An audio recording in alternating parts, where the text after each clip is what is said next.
This video shows how to replace the internal cooling fan on an ODE 3 IP66 frame size 1 as part of the planned maintenance schedule. Place the drive on a flat surface that will prevent damage and allow easy access to internal parts. Ensure anti-static precautions are always taken. To remove the control cover, use a Posi 2 screwdriver to loosen the two screws and lift the cover away. If your drive is a switched variant, you will need to disconnect all the connections going to the terminal connector.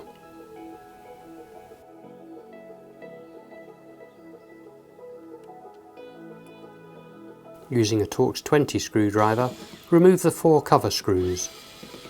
The torque setting is 1.5 Nm. The cover can now be lifted away from the heatsink. On a switched variant, the ribbon cable also needs to be disconnected from the control board by pulling it away. Use long nose pliers to disconnect the fan from the fan connector. Remove the fan using a Torx 20 screwdriver to remove the screw. The torque setting is 0.8 Nm. Replace the internal cooling fan using the parts supplied in the Preventive maintenance kit.